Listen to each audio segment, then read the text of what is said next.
여러분, 요즘 세간에 화제가 되고 있는 일 가운데 단연으뜸이 바둑 경기입니다. 단순히 바둑 경기가 아니죠. 최고의 인공지능이라고 하는 알파고와 또 이름도 거창합니다. 인류계를 대표하는 최고의 바둑 기사 이세돌 구단과의 바둑 경기인데 세기의 대결이라고 합니다. 전 세계가 지금 관심하고 있고 앞으로 인류의 문명의 변화와도 연결이 돼 있다, 이런 얘기들을 하죠. 처음에는 과연 컴퓨터가 바둑을 제대로 둘 수 있을까? 이 바둑이라고 하는 것이 경우의 수가 아주 많다고 그래요. 아주 복잡하고 광대하기 때문에 기계가 인간의 머리를 쫓아오지 못할 것이다. 처음에는 5판을 두는데 5대 0으로 이길 것이다. 잘해야 한 판 정도 내줄 것이다. 그런데 뚜껑을 막상 열어보니까 첫 판을 진 거예요. 그래도 첫 판은 한번 시험 삼아 상대를 모르니까 그렇게 했다고 생각을 했는데 두 번째 판도 졌습니다. 그것도 계산할 필요도 없이 불계패로 졌어요. 전부 충격을 먹었습니다. 야, 이거 만만치 않구나. 한 판만 이겨도 대단한 거겠구나. 그런데 세 번째를 했는데 세 번째도 역시 불계패로 졌습니다. 지금 많은 사람들이 충격에 빠져 있습니다. 이제는 5대 0이 거꾸로 되겠구나. 그 바둑 경기를 하고 그 전문 기사라든지 해설하는 분들이 그런 얘기를 해요. 이제는 참 이 알파고가 두려운 마음이 든다. 왜냐하면 실수가 없다는 거예요. 모든 것이 완벽하고 판을 거듭할수록 점점 더 강해진다는 것입니다. 여러분, 그런 얘기를 들으면서 여러분, 그렇죠. 기계는 퇴보가 없습니다. 또 무슨 실패나 실수나 고통도 없습니다. 대적하는 대적들도 없어요. 그래서 저는 감사했습니다. 왜? 인간은 실수가 있고 인간은 허물이 있고 실패와 고통이 있기 때문에 그래서 인간은 하나님이 필요하다. 우리에게 믿음이 필요하고, 여러분, 기계가 믿음 필요합니까? 실수가 없잖아요. 완벽하잖아요. 어떤 분들은 그런 얘기합니다. 뭐 알파고가 아무리 그렇게 대단해도 인공지능이라도 그거 다 사람이 만드는 거 아니냐. 그러니까 사람의 기술이 진보한 것이고 사람이 진 것이 아니다. 낙관적으로 보는 분들도 있어요. 물론 그렇게 볼 수도 있습니다. 그러나 여러분, 세상에 어디 좋은 사람만 있습니까? 사람이 죄인이잖아요. 나쁜 사람도 있는 것이고 그것을 인류를 위한 선한 목적에 쓰는 것이 아니라 마치 우리가 어떤 SF 영화 같은 데서 보는 것처럼 정말 자신의 목적을 위해서 악한 도구로 쓴다고 하면 정말 큰 문제입니다. 여러분, 제가 이제 말세가 됐다, 이런 얘기를 여러분에게 드리려고 하는 것이 아니라 기계와 사람이 다르다고 하는 것을 말씀드리려는 거예요. 기계를 그 기술적인 면에서만 보면 사람이 이길 수 없죠. 사람은 실수가 있고 사람은 연약하고 사람은 끝이 있는 것입니다. 사실 끝으로 갈수록 기계는 강해지지만 사람은 끝으로 갈수록 연약해지죠. 그러나 바로 그렇기 때문에 우리에게 하나님을 향한 문이 열리는 것입니다. 여러분, 인간의 이 한계, 이 인간의 결정적인 끝을 표현해주는 단어가 무엇이냐면 죽음입니다. 단지 문자적으로 우리가 죽을 뿐만 아니라 이 죽음이라는 것은 상징적인 끝을 말하는 것입니다. 그래서 여러분, 우리의 절망의 끝, 우리의 감정의 끝, 또 우리의 환경의 끝, 인륜의 끝, 심지어는 자기 힘으로 모든 것을 할 수 있는 것처럼 생각하는 자기 힘의 끝도 있습니다. 그럴 때 우리가 어떤 고백을 합니까? 죽지 못해 산다고 그러죠. 인간의 끝의 순간을 말하는 것이 죽고 죽이는 순간이다, 이렇게 말할 수가 있습니다. 여러분, 내가 단지 죽는 것만이 끝이 아니에요. 죽이는 사람도 끝이에요. 왜? 인간성 파괴하고 갈 때까지 간 거 아닙니까, 여러분? 그 사람도 비극적인 거죠. 그래서 저는 인간은 끝이 있기 때문에 하나님이 살아계시다고 믿습니다. 우리에게 믿음이 필요한 증거를 저는 이번 알파고와의 대결을 통해서 새롭게 깨달았습니다. 여러분, 사실 죽음의 얘기를 한다고 하는 것은 해피한 얘기는 아닙니다. 사는 얘기를 해도 시간이 짧을 텐데 왜 우리가 죽는 얘기를 합니까? 목사님, 세상에서도 죽는 얘기 많이 듣고 온통 언론에 그런 이야기로 도배가 되어 있는데 교회에서 와까지 와서 죽음의 얘기를 듣고 죽는다는 소리 듣고 죽인다는 소리 들으면 별로 기분이 안 좋네, 그렇게 말씀하시는 분도 있을 것입니다. 사실 저도 오늘 제목을 그들이 그를 죽일 때에 이렇게 정했는데 사실 이렇게 정하고 싶지가 않더라고요. 오늘 이 말씀 사실 절망적인 얘기들, 어두운 얘기들이 많아서 넘어가고 싶더라고요. 그러나 여러분, 성경은 분명히 이 죽고 죽이는 얘기를 기록하고 있습니다. 그것이 인간의 실상이라고 얘기합니다. 거기서 한 걸음 더 나아가서 성경은 죽을 때에 산다고 얘기합니다. 여러분, 우리가 사순절을 맞이했지만 이제 앞으로 고난주간을 맞이하면서 점점 이 죽음에 대해서 우리가 많이 이야기를 들을 것입니다. 저는 그렇게 생각해 봐요. 우리 기독교를 상징하는 마크가 무엇입니까? 여러분, 성경 강단의 뒤에 보면 십자가가 있습니다. 왜 하필 십자가인가? 여러분, 십자가가 얼마나 괴로운 것입니까? 이거 처형의 도구 아닙니까? 십자가에 달리고 싶은 사람이 누가 있습니까? 그런 생각을 해봅니다. 우리 성경에도 좋은 상징들이 많이 있지 않는가? 성령이 비둘기같이 내려왔다고 그랬는데 여기다 비둘기와 함께 이렇게 빛이 쫙 비치는 거 여기다가 이렇게 쫙 걸어놓으면 얼마나 멋있습니까? 주의 막대기와 지팡이가 나를 안위하신다고 말씀했는데 그 하나님이 우리의 목자가 되신다고 하는 그 막대기, 지팡이 여기다 하나 딱 걸어놓으면 얼마나 멋있어요?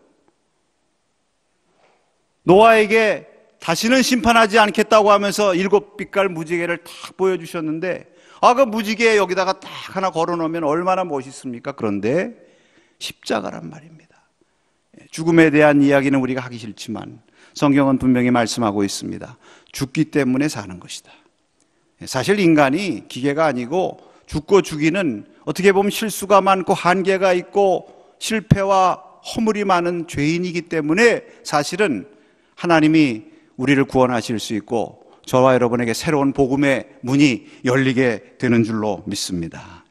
오늘 이 죽고 죽이는 얘기가 본문에 나와요. 오늘 본문의 말씀을 대하면서 어떤 말씀이 이 말씀의 중심일까 하는 것을 제가 묵상을 했습니다. 처음에는 이런 말이 잘 떠오르질 않아요. 본능적으로 우리는 죽긴다는 거 싫어하니까. 그런데 가만히 이 말씀을 읽어보니까요, 오늘 말씀의 중심은 그들이 그를 죽일 때, 이 말씀이에요. 불행하게도 이 말씀입니다. 왜 불행하냐? 죽인다는 얘기니까. 그러나 다행스럽게도 이 말씀이에요. 왜 다행스럽습니까? 이 죽인다는 말 속에 주님의 복음이 있고 주님의 은총의 말씀이 있습니다. 바울의 삶이 새롭게 열려지는 하나님의 놀라운 역사의 시작이 이 말씀 속에 담겨 있는 것입니다. 여러분, 이 말씀 앞부분과 뒷부분을 이렇게 보세요. 여기 말씀의 앞부분 보면 너무 절망적인 이야기들 아닙니까? 바울이 성전에서 유대인들한테 붙잡혀가지고 막 비방을 받고 누명을 쓰고 매를 맞고 그것도 부족해서 성전 밖으로 저를 끌고 가서 돌을 들어서 치려고 하는 그러한 이야기들이에요. 얼마나 절망적인 얘기입니까? 바울만 죽음의 낭떠러지 앞으로 몰린 것이 아니에요.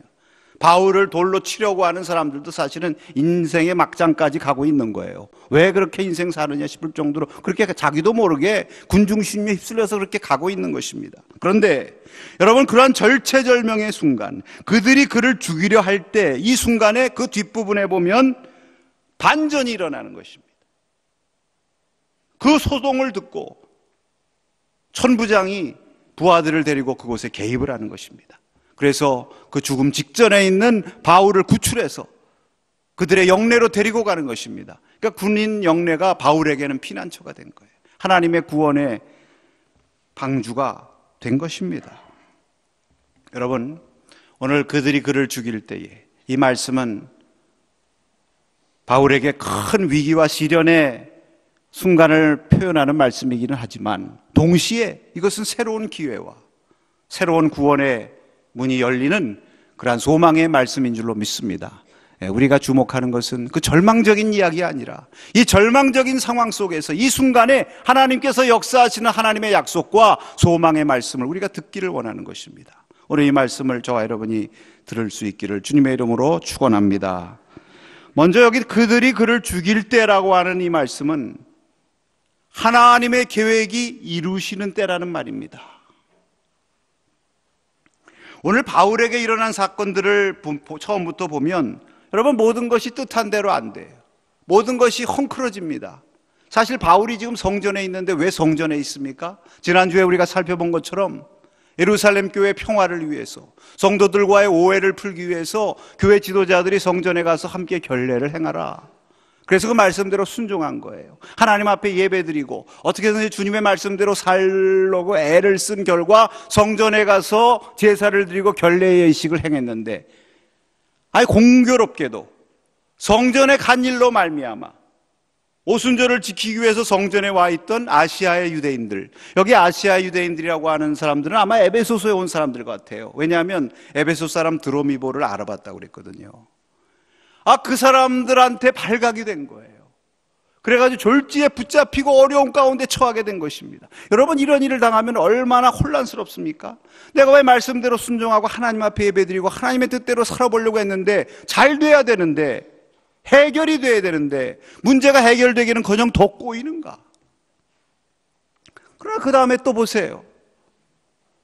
나는 나름대로 열심히 율법을 지키고 결례를 행하고 유대인답게 내가 바리새인 중에 바리새인인데 그래도 그렇게 살려고 지금 애를 쓰고 있는데 유대인들이 율법을 지키지 않고 성전을 모독한다고 막 비방을 해가면서 심지어는 자기가 하지도 않은 이방인 드로미보라는 이방인을 데리고 성전에 들어갔다. 여러분 이것은 우리는 잘 알지 못하지만 그 당시 법을 알면 심각한 문제예요.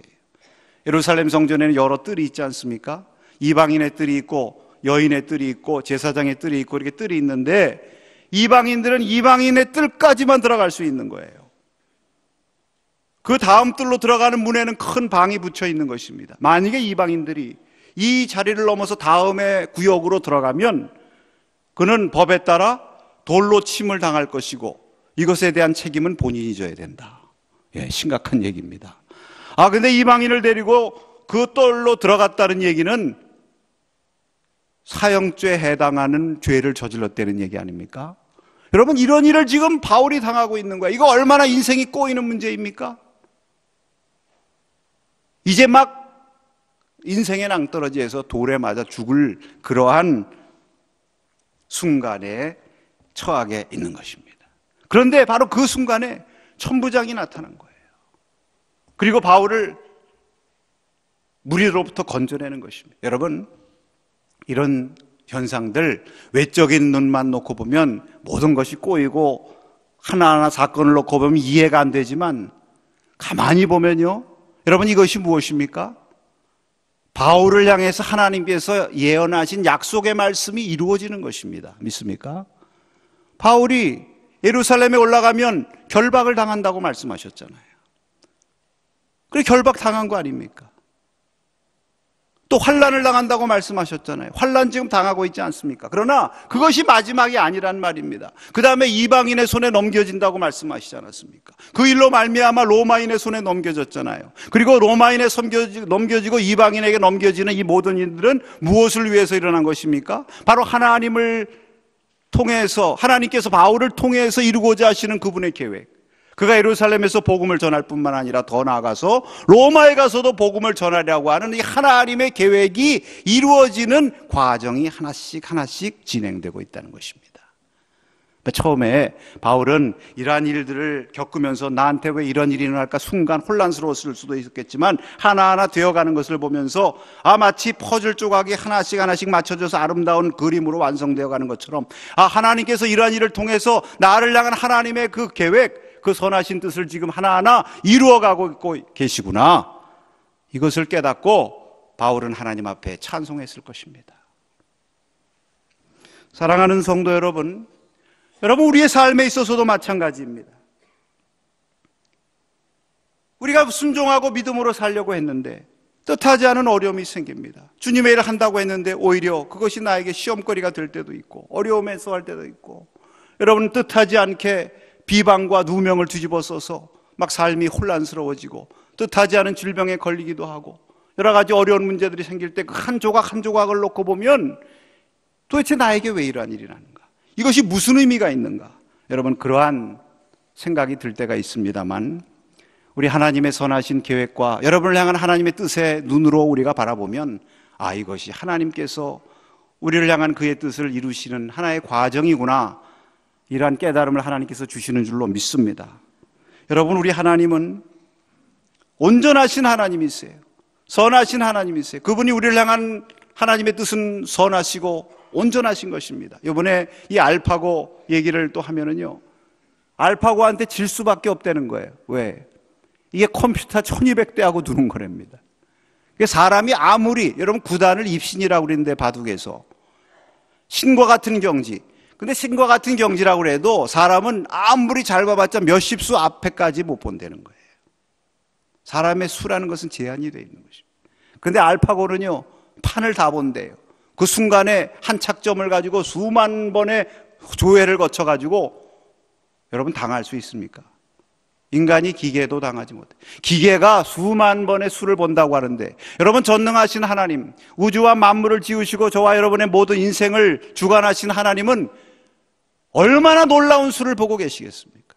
우리의 인생 전체를 보고 계실 것입니다. 우리가 미처 상상하지 못한 것까지도 하나님께서는 다 계산하고 계시는 줄로 믿습니다. 그래서 저와 여러분을 그분의 아름다우신 계획 가운데 인도해 가시는 거예요. 그래서 우리가 하나하나 놓고 보면 의미 없고 혼란스럽고 일이 꼬이는 것 같지만, 하나님께서는 저와 여러분을 통해서 그러한 죽이고 죽는 어려운 순간 속에서라도 우리를 하나님의 거룩하신 목적대로 아름답게 이루어 가시는 줄로 믿습니다. 우리가 이 믿음이 있으면요, 승리할 수가 있는 것입니다. 할렐루야. 바울이 결코 지지 않고 망하지 않는 이유가 여기 있는 거예요. 그러므로 여러분, 우리는 그러한 하나하나의 사건들, 그것으로 인해서 일희일비하지 말고 우리를 향하신 하나님의 선하신 계획과 약속을 바라봐야 될 줄로 믿습니다. 하나님을 향해서 시선을 돌리는 것이 믿음인 것입니다. 우리가 말씀을 가까이 하고 우리가 주님 앞에 기도해야 될 이유가 여기 있는 거예요. 오늘 그들이 그를 죽일 때, 이것은 우리를 향한 하나님의 계획이 이루어지는 때라고 하는 이 믿음을 가지시고 하나님의 선하신 뜻에 우리를 의탁하시고 주님과 함께 승리하시는 저와 여러분 되시기를 축복합니다. 그 다음에 여러분, 그들이 그를 죽이려고 할 때라고 하는 것은 하나님의 구원의 손길이 임하는 때인 것입니다. 여러분, 이 말씀 바로 이어지는 내용, 뜻하지 않게 소동을 들은 로마의 천부장이 부하들을 데리고 현장에 나타난 것입니다. 사실 지금 바울이 할 수 있는 일이 아무것도 없어요. 네, 나를 향해서 지금 돌이 날라오는데 바울이 뭘 할 수 있습니까? 바울이 사실 무력한 사람도 아니에요. 얼마나 능력 있는 사람입니까, 바울이? 그 이방 땅에 다니면서 그 많은 사람들에게, 그 벽과 같은 사람들에게 복음 전해가지고 교회들을 세운 그 바울이고, 심지어는 능력이 얼마나 심했는지 병자들이 그 바울의 옷이나 갖고 다니는 손수건만 만져도 병이 날 정도로 능력 있는 사람이라고 했어요. 그런데 그러한 바울도요, 철저하게 끝에 도달해가지고 아무것도 할 수 없는 무력함에 빠지는 순간이 있는 것입니다. 지금 그 순간이에요. 자기가 자기를 어떻게 할 수가 없어요. 이제 죽었구나 하는 그러한 순간, 이 순간에 하나님께서 움직이신 줄로 믿습니다. 여러분, 바로 그 순간이 하나님의 구원의 손길이 임하는 순간입니다. 그러니까 여기 천부장은요, 하나님이 보내신 천사예요. 여러분, 천사가 무슨 날개 달리고 그게 천사입니까? 천부장이 천사예요. 여러분의 삶 가운데 어렵고 힘들 때 이런 천사의 도움의 손길을 받으신 적이 여러분 있지 않으십니까? 막다른 골목에 달았을 때에, 여러분, 여기 때라는 말 주목하시기 바랍니다. 때. 이 때는 하나님이 움직이시는 때예요. 하나님이 정하신 때인 것입니다. 하나님이 그의 사자를 보내시고 구원의 손길을 베푸시는 그런 때입니다. 그런 때가 언제입니까? 바울이 죽음의 위기에 닥쳤을 때, 그들이 그를 죽이려고 하는 바로 이 절박한 순간인 것입니다. 여러분, 우리의 삶에도 하나님이 정하신 구원의 때가 있는 것입니다. 하나님께서 우리를 만나주시고 우리를 붙들어 주시는 때가 있는 것입니다. 하나님이 은혜 베푸시기로 정하신 때가 있는 것입니다. 그 때가 언제입니까? 여러분, 우리가 승승장구하고 만사형통하고 모든 것이 할렐루야일 때입니까? 아니에요. 우리가 성도들과 대화를 나눠보고 여러분, 우리의 삶을 통해서 경험하는 것은 사실 그러한 때는요, 나 자신이 일어나고 내가 강해서 내 힘대로 다 되는 것 같아요. 오히려 내가 힘들고 어려울 때, 내 인생의 끝에 도달했다 싶을 때, 스스로의 힘으로는 아무것도 할 일이 없을 때, 어느 날 갑자기 건강진단을 받았더니 심각한 병에 걸리셨습니다. 이런 문제 앞에서 내가 할 수 있는 일이 아무것도 없고 나의 연약함이 늘려질 때, 어느 날 갑자기 나의 사랑하는 사람이 내 곁을 떠납니다. 이제는 나는 홀로 어느 누구도 기대고 의지할 데가 없다 할 그런 순간에, 평생 동안 그것 하나만 바라보고 일했던 직장에서 해고당하고 이제는 그만 직장을 떠나라고, 이제는 앞으로 살 길이 막막한 그런 때에, 더는 어디 의지할 데가 없을 그런 때가 사실은 주님을 만나고 주님께서 가장 우리의 삶의 리얼리티, 가장 실제로 경험되는 그런 때인 것입니다. 여러분, 성경에 보면요, 사도 바울이 사도행전에서 주님을 만날 때, 주님의 격려하심을 들을 때, 그런 때가 언제입니까? 오늘 이 말씀 외에도 몇 군데 나와요. 가만히 보세요. 다메섹 도상에서 주님을 처음으로 만납니다. 사명을 받습니다. 그런데 사실 다메섹이라는 곳이 어느 곳이냐면 예수 믿는 사람들 죽이겠다고 지금 혈기 등등해서 갈 때예요. 바울이 인생에 정말 분노의 끝에까지 갔을 때입니다. 그럴 때 주님이 만나주셨어요. 여러분, 빌립보 옥중에서 주님 만났습니다. 빌립보 옥중, 죽도록 매맞고 두 손 두 발이 다 착고에 꼭 차여서 꼼짝 못하고 자기 힘으로 어떻게 할 수 없는 그 순간에 하나님께서 지진으로 역사하셔서 그를 구원해 주신 줄로 믿습니다. 고린도에서 선교할 때 주님 밤에 그를 나타나셔서 그에게 두려워하지 말라, 잠잠하지 말고 외쳐라. 이 성중에 내 백성이 많다. 너를 해할 자가 없다. 주님이 위로해 주셨는데요. 왜 그렇습니까? 어떤 밤입니까? 아덴에서 선교에 실패하고 고린도에 홀로 가서 두렵고 약하여서 떨었다고 그랬어요. 두렵고 떨릴 때. 여러분, 오늘 말씀 이후에도 보면은 사내들인 공회에서 전도를 하고 증언을 하는데요, 공회원들이 화가 나가지고 그 성경에 보면 나중에 나옵니다. 바울이 찢겨질 정도가 됐다 그랬어요. 그게 천부장이 또 등장해요. 오늘 천부장이 확실히 천사 맞습니다. 거기서도 천부장이 등장해서 바울이 찢길까 걱정이 돼서 바울을 건져서 영내로 옮겨놨다고 그랬어요. 마지막으로 여러분, 로마를 향해서 가다가 유라굴로 광풍 만났을 때 주님 나타나시지 않습니까? 하나같이 보면요, 다 어렵고 힘들 때,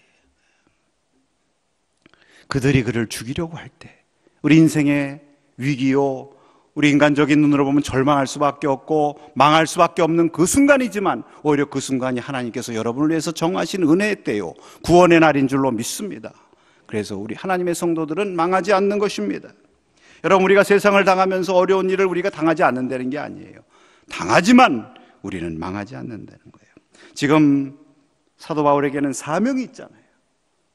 로마에 가서 복음을 전해야 되는 사명이 있잖아요. 여러분, 사명이 있는 사람 하나님께서 지키시는 것입니다. 반드시 그를 보호하시는 줄로 믿습니다. 저도요, 인생에 죽을 뻔한 고비를 여러 번 넘겼습니다. 그 가운데 한 가지만 소개해드리면, 제가 7살 때에 저 용류도, 지금 영정공항하고 연결되어 있는 용류도, 거기가 저의 태어난 곳입니다. 우리 할머니 할아버지가 사시는 곳이에요. 그때 저희 아버님은 목회를 하셨는데 그 당시에는 파송제도라는 것이 있어가지고 이 교회로 가라 저 교회로 가라 막 이사를 많이 다니셨어요. 그러니까 할머니 할아버지한테 저를 맡겨놓으셨거든요. 근데 농번기에 바쁘니까 농촌에 모내러 나가셨는데 저를 봐줄 수 없으니까 거기를 데리고 가신 거예요. 근데 어린 초등학생이 그 농번기에 모내는 것이 무슨 재미가 있습니까? 옆에서 구경하다가 해는 따갑고 목이 말랐든지, 그때 그 논에 보면 그 논 중간중간에다가 연못을 만들어 놨어요. 물을 대기 위해서. 근데 그곳이 해변가와 가까운 곳이었기 때문에 이 뚝길 이런데 이 흙이요, 개흙이에요. 개흙, 진흙, 뻘흙. 얼마나 미끈미끈합니까? 저는 어린 나이 7살짜리가 뭘 알아요? 목마르니까 연못에 가서 물을 마시고 와야 되겠다고 그랬던 것 같아요. 그 연못에, 저마치 떨어져 있는 연못에 물을 마시러 간 것이면 사람들은 모낸이라고 정신없이 바빠요. 그래서 머리를 숙이고 거기에 물 마시겠다고 고개를 숙였다가 물을 마신 것이 아니라 온몸이 물을 마셨어요. 연못으로 풍덩 빠진 것입니다. 보니까 어른들 목까지 들어오는 키예요. 모르겠습니다. 저는 그동안 기억이 하나도 없는데 물보라가 일어나고 정신만 없었던 기억이 아직도 있어요. 제가 한동안 인생에, 지금도 약간 그렇습니다만, 워터포비아, 물공포증을 가졌던 적이 있습니다. 근데 어느 분이 지나가다가 첨벙첨벙 되니까 뭔가 하고 보니까 아이가 막 들락날락 하거든요.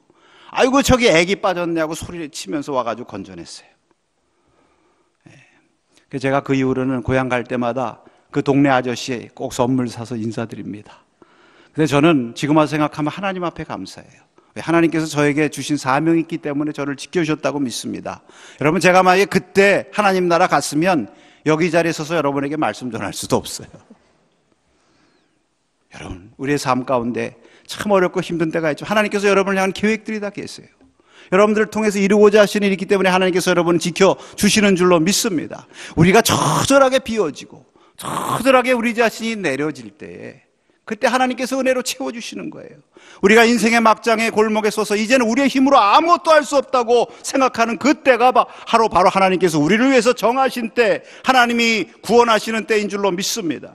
여러분, 시편 102편에 보면 시편 기자가 고난 가운데 드리는 기도의 내용이 나옵니다. 거기 1절에서부터 11절까지 보면 자기 인생의 고난에 대해서 하나님 앞에 토로하면서 간절히 기도해요.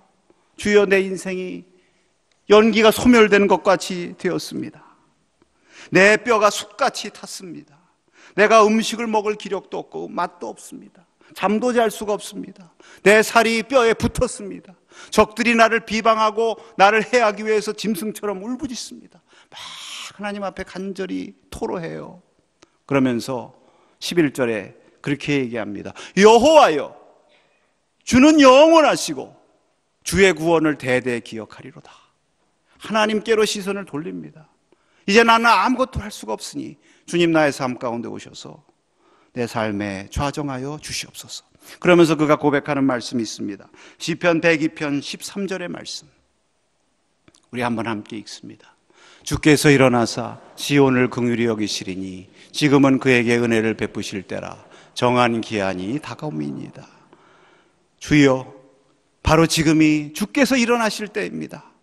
일어나셔서 시온을 긍휼히 베푸시고 은혜를 베푸시옵소서. 주님이 정하신 때입니다. 할렐루야. 여러분, 바로 그러한 때가 주님이 정하신 때라는, 주님이 일어나시는 때. 여러분, 우리가 우리 자녀들 잘 지낼 때는 가만히 지켜보고 있어요. 그러나 만약에 자녀들이 무슨 아파가지고 자리에라도 누워본다고 아파서 병원에 가야 될 일이 생겼다, 그때 부모가 일어나는 것입니다.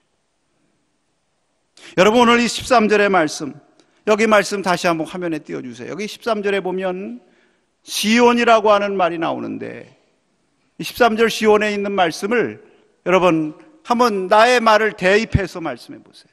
주여 일어나소서. 시온이 아니라 나 이원재 목사를 향해서 주여 긍휼을 베풀어 주시옵소서. 나 아무개를 위해서 긍휼을 베풀어 주시옵소서. 우리의 자녀를 위해서 긍휼을 베풀어 주시옵소서. 주의 은혜의 때입니다. 주님께서 정한 기한입니다. 여러분, 여러분의 간구하는 대로, 그 믿음에 고백하는 대로 하나님께서 일어나셔서 여러분을 구원하시고 여러분을 정결케 하시고 여러분을 거룩하게 하시고 여러분을 상심의 바다에서 건지시고 절망의 구렁텅이에서 여러분을 이끌어내실 줄로 믿습니다. 사랑하는 성도 여러분, 바울이 당한 오늘 이 일, 그들이 그를 죽일 때에, 이 죽임의 때, 이것이 정도의 차이는 있을지언정 우리에게도 다 다가오는 것입니다. 그러나 여러분, 그러한 때 우리가 망하거나 절망하지 않는 것은 그때가 바로 어떤 때입니까? 하나님께서 저와 여러분을 위해서 갖고 계신 거룩하고 아름다운 계획을 하나씩 하나씩 맞추어 가시는 때인 것입니다. 그때가 어떤 때입니까? 저와 여러분에게 일어나셔서 그의 구원의 손길을 베푸시고 내 손을 잡으라, 우리를 잡아 일으키는 구원의 때인 줄로 믿습니다. 여러분 이 믿음을 가지시고 우리의 삶에 위기와 고통이 찾아오는 순간 하나님의 새로운 기회로 만드시고 하나님의 구원의 경험으로 여러분의 삶의 승리가 넘치시기를 주의 이름으로 축복합니다. 기도하겠습니다.